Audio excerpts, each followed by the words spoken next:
We'll teach you that one later anyway.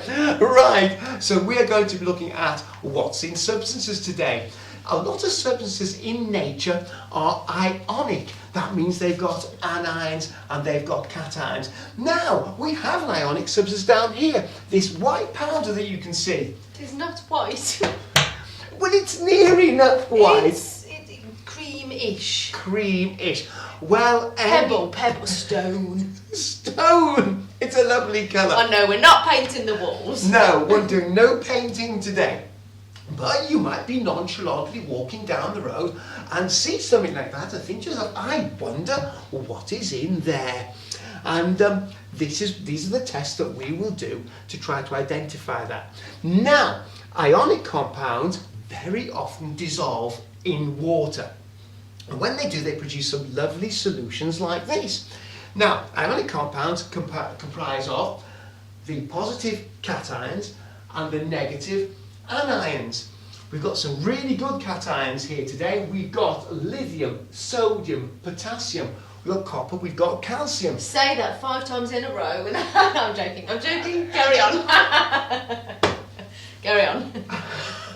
They come from, moving on, they come from group 1, group 2, we've got some group 3 with aluminium down here, we've got some transition metals, we actually mentioned the copper up here, we've got some iron 2 and iron 3. So we've got a whole host of cations. We don't have the ammonium cation, so we don't have that here, but we'll deal with that later. Anions, we've got our halides, chloride, bromide, iodide, we've got carbonate, and we've got sulfate. The first test that we are going to do is the flame test. It's the best, the flame test. We're going to get the cameras in closer and then we'll start.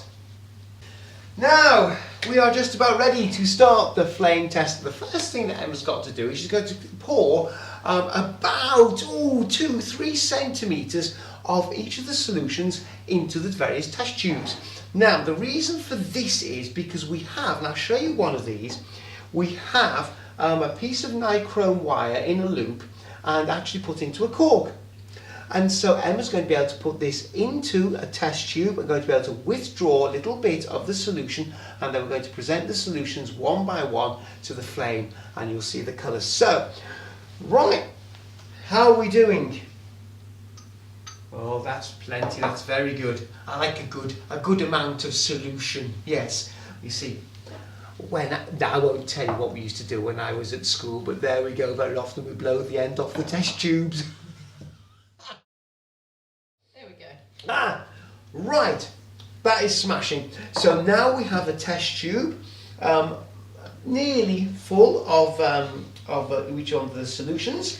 Now we're going to... Which one would you like to do first? Well, I'll tell you what we'll do. We'll do this in some sort of order. Okay. We'll do the lithium, then the sodium, the potassium. That gives us the group 1 elements. Then we'll do the copper. That's a transition element. And then we'll do the calcium. So we'll do that one afterwards. Now we've turned the lights low here in the Geeknik lab. So we're going to start off with the lithium and just see what colour, see if we can decide for ourselves what colour the flame for lithium is. So this is first one. Now let's have a look. Oh, look at that. Oh yes, Yeah. That's kind of an orangey red. Well, it's now orange. It's now orange. So if you put it out now, because the lithium is going to wait till it cools down a little bit, you can put it back in there, and then we can see that colour. It's really the colour that you have in the first instance. So as soon as you put, it was red, like crimson. Yes, that is a perfect description. One more time. Well, there it was. There we are. That is definitely a crimson colour. Wonderful. So that's our first one. Crimson. Am I writing it or you? No, I will do it. I will write it.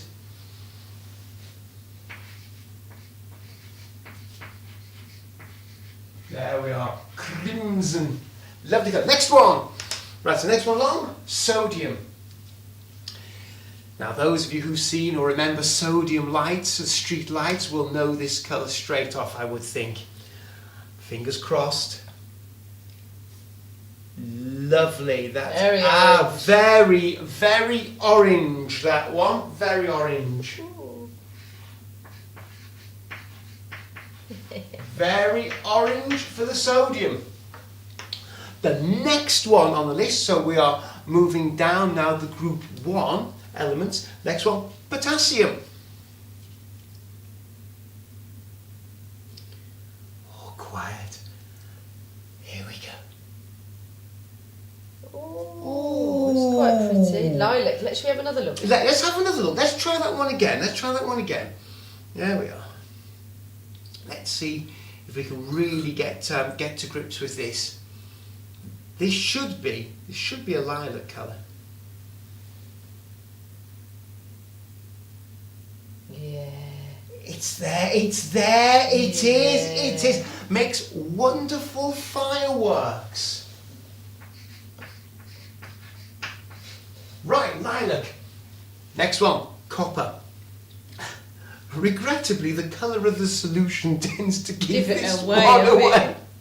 I know. Pretend you can't see the solution. Hand over it. Oh, now that I like that one. is very good, isn't it? That's definitely green. We'll have another go with that one. We're having another go at that one, are we? That is so good. Right. Watching an episode of Wicked. Oh, that's wonderful. Absolutely. Good colour that is. Right, one more to go in our flame test. Calcium. Now, let's see what we make of this one. All right, eyes down for a full house. Ooh, now, what do we call that? Mind you try that one again. Now, you need to be looking at it as soon as we actually put the sample in there, yeah? So the first couple of seconds, let's see if we can decide ourselves.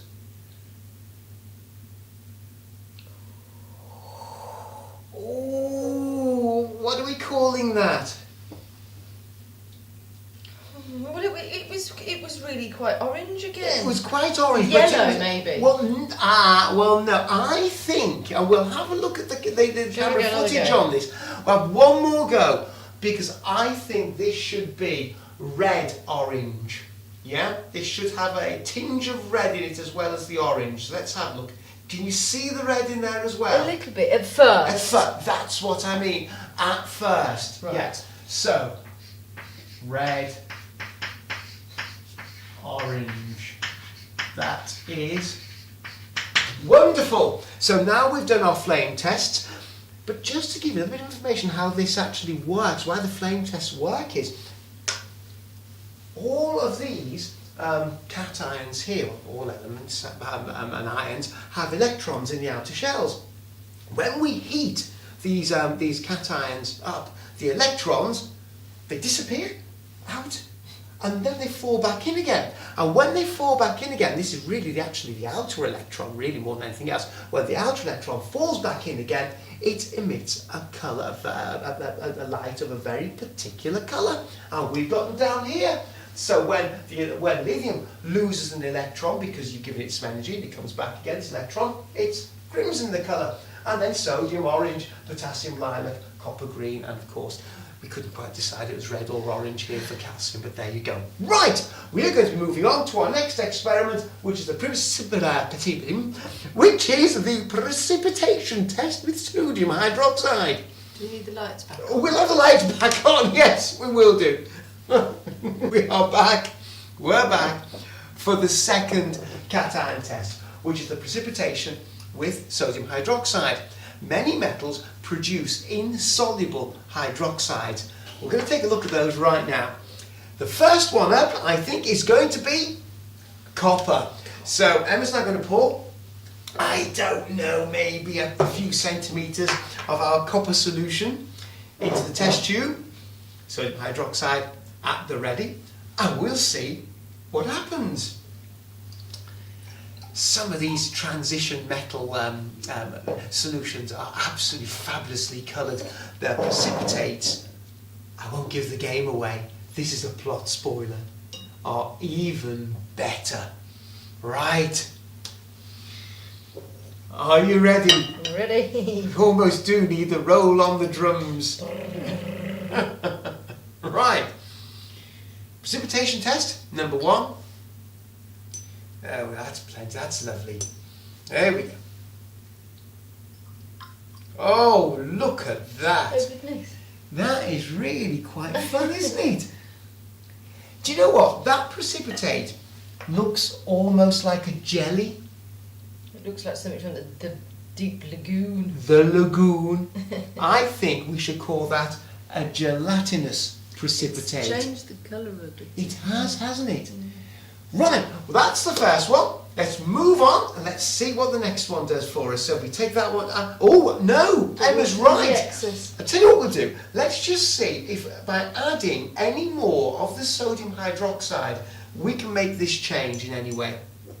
So let's see what's going on here. I think we're just producing a bit more of the precipitate really, aren't we? I think anything really major's happening. Definitely some colour changes going on here.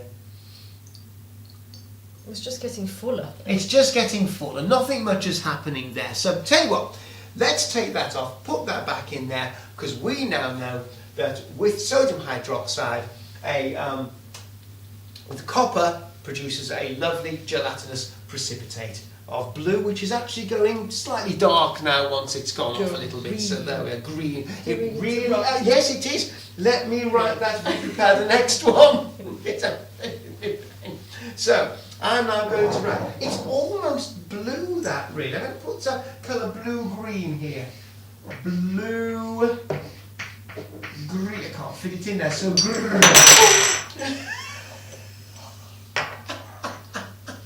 Oops, daisies. It's okay. We've got a whole box of them under the.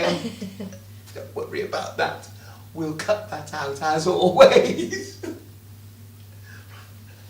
Don't know what to say now. Right. Oh, in excess, nothing much happened. So we'll put a crest there. Nothing exciting happens when you add more sodium hydroxide. Right. Now then, what have we got in here now? This is our iron 2. Pale green solution here. So this is our ferrous, our iron 2. Right.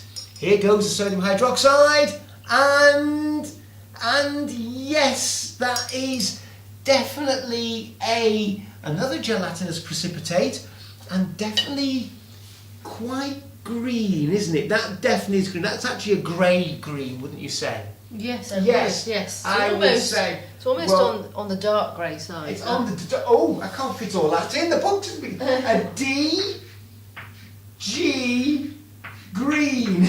Green! Oh, isn't it awful? Oh, I couldn't fit it. A dark grey green. Right. There we are. We know what we mean. Shall we see what happens? Yes, pop a bit more in. Just see if anything exciting happens when we give a bit of excess of sodium hydroxide. I think that we are making more of it. I don't think anything exciting. That's the exciting thing. That's the most exciting thing that we can expect. So nothing much is happening there.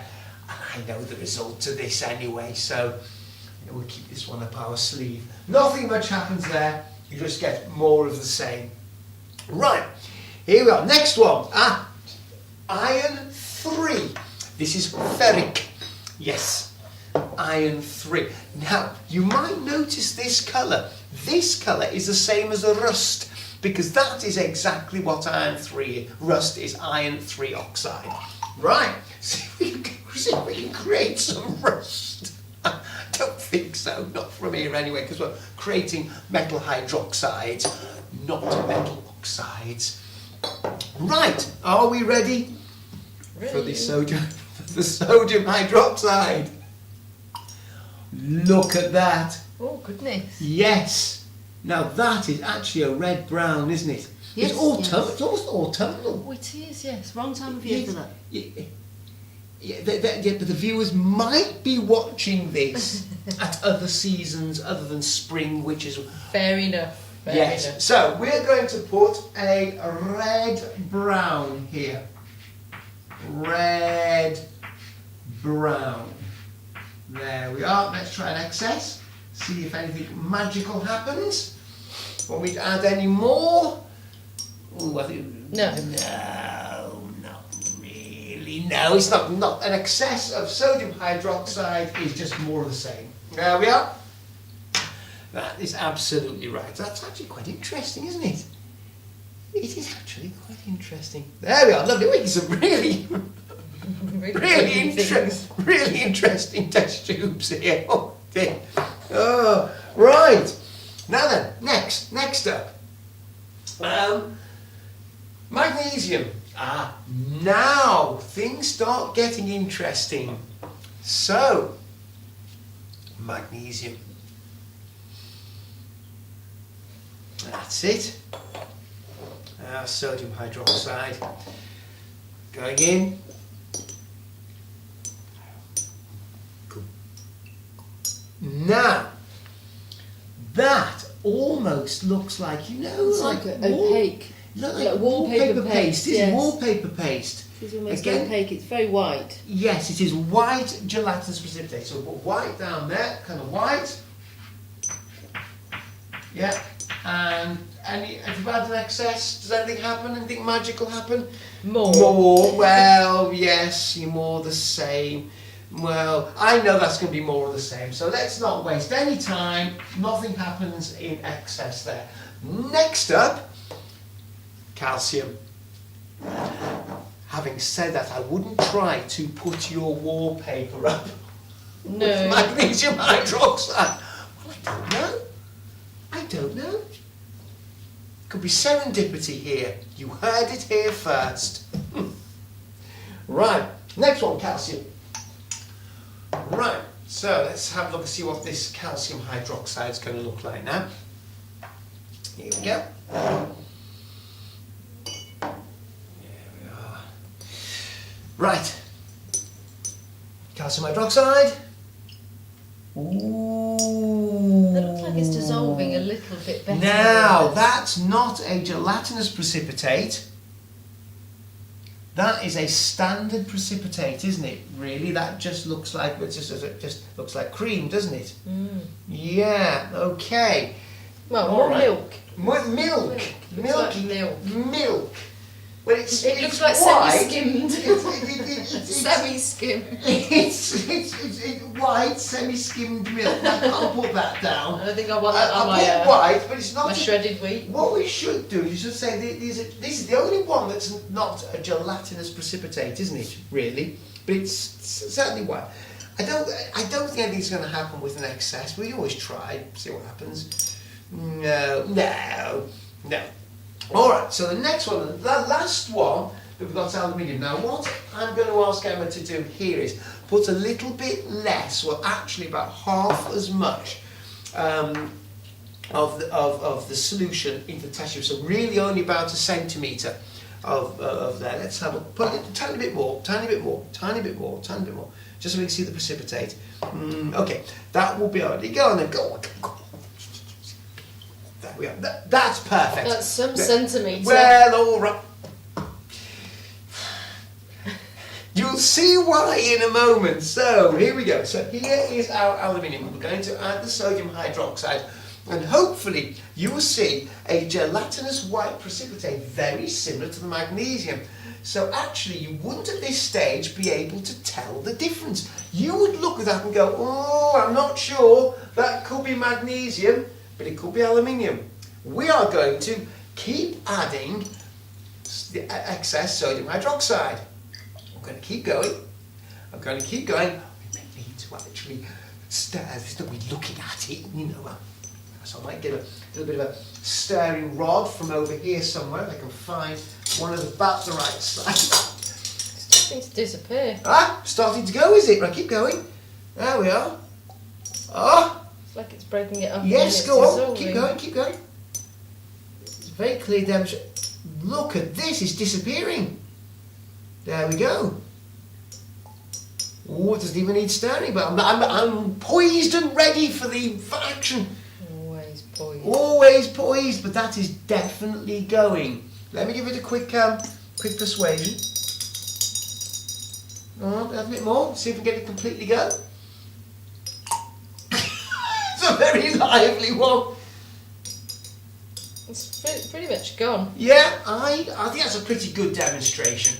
So, that demonstrates very clearly that this gives a white gelatinous precipitate. Gelatinous precipitate. Clear. There we are. Look at that. When you add excess sodium hydroxide, it goes Clear. clear. Hurrah! It's a heavier liquid though inside. It's almost like glucose now. It's almost. We have Sure it's made. No, we're not going to try it. That is not the test. We're not going to make cakes out of it or syrup. No. Right. We'll be back for our anion tests. We'll see you in a moment. Very good. Very good. Look at those. Honestly. Look at this one. It's going all What sorts of have different we colours. made? Look at it. Look at What it. have we? Good grief. You should get close-ups of these. We should. We will do. We'll get. Tell you what. If you're still with us, we'll get some close-ups of these, and we'll put that aside and get the cameras in a little bit closer later. Right. Smashing. Many metals in solution make hydroxide precipitates with sodium hydroxide. The equations all follow the same basic pattern. Aluminium also follows this same pattern, but aluminium hydroxide is amphoteric. It can act as either an acid or a base. When in excess sodium hydroxide solution, which is an alkali, a soluble base, the aluminium hydroxide acts as an acid and neutralizes it.